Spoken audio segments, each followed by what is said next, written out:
11월 15일 화요일 아침 묵상의 시간입니다. 오늘 우리에게 주시는 하나님 말씀은 구약성경 다니엘 7장 1절에서 14절까지 말씀입니다. 바벨론 벨사살 왕 원년에 다니엘이 그의 침상에서 꿈을 꾸며 머릿속으로 환상을 받고 그 꿈을 기록하며 그 일의 대략을 진술하니라. 다니엘이 진술하여 이르되 내가 밤에 환상을 보았는데 하늘에 네 바람이 큰 바다로 몰려 불더니 큰 짐승 넷이 바다에서 나왔는데 그 모양이 각각 다르더라. 첫째는 사자와 같은데 독수리에 날개가 있더니 내가 보는 중에 그 날개가 뽑혔고 또 땅에서 들려서 사람처럼 두 발로 서게 함을 받았으며 또 사람의 마음을 받았더라.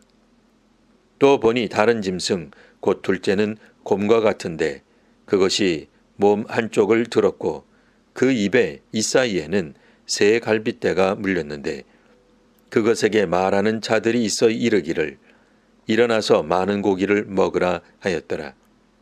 그 후에 내가 또 본즉 다른 짐승 곧 표범과 같은 것이 있는데 그 등에는 새의 날개 넷이 있고 그 짐승에게 또 머리 넷이 있으며 권세를 받았더라.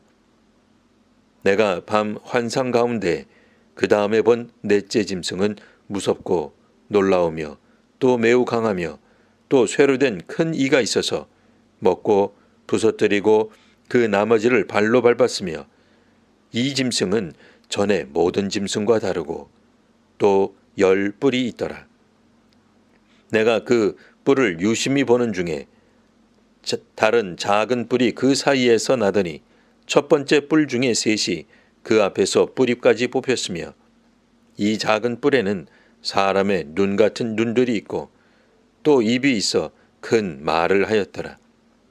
내가 보니 왕자가 놓이고 옛적부터 항상 계신 이가 좌정하셨는데 그의 옷은 희기가 눈 같고 그의 머리털은 깨끗한 양의 털 같고 그의 보좌는 불꽃이요 그의 바퀴는 타오르는 불이며 불이 강처럼 흘러 그의 앞에서 나오며 그를 섬기는 자는 천천히요 그의 앞에서 모셔 선 자는 만만이며 심판을 베푸는데 책들이 펴 놓였더라.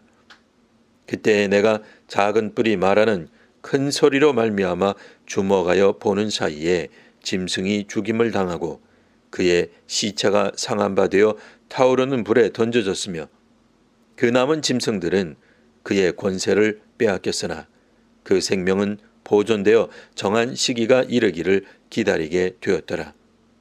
내가 또 밤 환상 중에 보니 인자 같은 이가 하늘 구름을 타고 와서 옛적부터 항상 계신 이에게 나아가 그 앞으로 인도되매 그에게 권세와 영광과 나라를 주고 모든 백성과 나라들과 다른 언어를 말하는 모든 자들이 그를 섬기게 하였으니 그의 권세는 소멸되지 아니하는 영원한 권세요 그의 나라는 멸망하지 아니할 것이니라. 아멘. 오늘 본문은 바벨론 벨사살 왕 원년에 다니엘이 꿈을 꾸며 보게 된 환상을 다루고 있습니다. 다니엘 6장까지는 다니엘이 여러 왕들이 본 환상이나 기이한 일을 해석하였다면 앞으로는 다니엘이 본 환상과 해석이 나옵니다. 혼돈을 상징하는 바다에서 큰 짐승 넷이 나옵니다.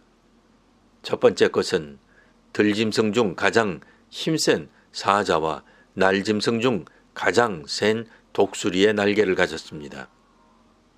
두 번째 짐승은 곰과 같은 모습을 하고 있습니다. 세 번째는 표범과 새의 날개 넷 그리고 머리가 넷인 모양새를 갖고 있습니다. 넷째 짐승은 쇠로 된 이를 가지고 있습니다. 다니엘이 본 바다에서 나온 짐승 환상은 느부갓네살 왕이 보았던 꿈과 연관이 있습니다. 전에 느부갓네살 왕은 큰 신상을 보았습니다. 머리는 순금, 가슴과 두 팔은 은, 배와 다리는 놋, 종아리는 쇠, 그 발은 쇠와 진흙이었습니다. 이 꿈에 대해 다니엘은 순금은 느부갓네살 왕이라 하였고 그 아래로 갈수록 왕보다 못한 나라들이 흥망성쇠를 겪게 될 것이라 말하였습니다. 오늘 본문에서 다니엘이 본 바다에서 나온 첫 번째 짐승은 네 짐승 중 가장 강력한 모습을 하고 있습니다. 그런 점에서 첫 번째 짐승은 느부갓네살을 뜻합니다. 두 번째 곰 같은 짐승은 바벨론을 점령한 메대 제국을 말합니다. 세 번째는 머리와 날개가 4개인 표범 같은 짐승입니다. 확실히 첫 번째 사자와 독수리보다는 덜 강력한 존재입니다. 세 번째 짐승은 바사 제국을 말합니다. 그리고 10뿔을 가진 것으로 묘사되는 네 번째 짐승은 바사, 즉 페르시아를 무너뜨린 그리스를 가리킵니다. 이처럼 세계 역사는 무서운 짐승 같은 강대국이 지배합니다. 한편 강대국은 또 다른 나라에 의해 망하고 새로운 제국이 세워집니다. 새로운 왕조와 정권이 차례로 나오는데 그 기원은 모두 혼돈의 바다입니다. 여러 짐승들이 묘사된 후 9절에는 옛적부터 항상 계신 이가 왕좌에 앉아 재판하는 장면으로 전환됩니다. 옛적부터 항상 계신 이는 하나님의 영원성을 뜻합니다. 그동안 역사 속에서 세상을 지배하는 대제국이 있었으나 다들 유한한 존재들이었습니다. 불멸하는 존재가 아니라 필멸하는 존재였습니다. 대제국이 세상을 심판하고 다스리나 그 통치는 영원하지 않습니다. 옛적부터 항상 계시니, 즉 하나님이 역사를 주관하시고 민족들의 운명을 결정하십니다. 느부갓네살 왕이 본 환상에는 손대지 아니한 돌이 나옵니다. 그 돌은 여러 왕들의 시대에 하늘의 하나님이 한 나라를 세우시는데 그 나라가 영원히 설 것을 상징했습니다. 오늘 본문에서도 옛적부터 항상 계신 이가 인자 같은 이에게 권세와 영광과 나라를 주고 그 나라는 영원하리라고 나옵니다. 얼마간 세상의 통치권은 바다에서 나온 짐승들이 차지할 것입니다. 하지만 궁극적으로 세상은 하나님께서 다스리십니다. 하나님은 세상의 나라와 권세자들을 심판하십니다. 저마다 전 정권과 나라에 대한 대안으로 새로운 정권과 나라가 세워집니다. 네 마리 짐승은 연이어 세워질 대제국들입니다. 그런데 하나님은 이 모든 짐승들, 즉 제국들을 심판하는 자리에 앉아 계십니다.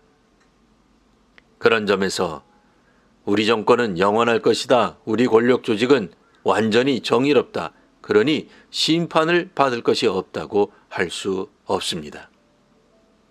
하나님께서 세우신 나라가 영원합니다. 하나님께서 다스리시는 나라가 거룩합니다. 이 땅에서 살지만 하늘나라 백성으로 살아가는 성도와 교회가 되시기를 바랍니다. 기도하겠습니다. 하나님, 성도와 교회는 역사를 주관하시는 이는 하나님이시라 믿습니다. 한시적인 세상의 정권과 나라가 아니라 영원한 하나님 나라를 소망하게 하옵소서. 하늘의 하나님께서 주시는 꿈을 통해 환상을 보게 하옵소서. 하나님께서 이끄시는 미래를 보며 오늘 더욱 신실한 교회가 되게 하옵소서. 예수님 이름으로 기도합니다. 아멘.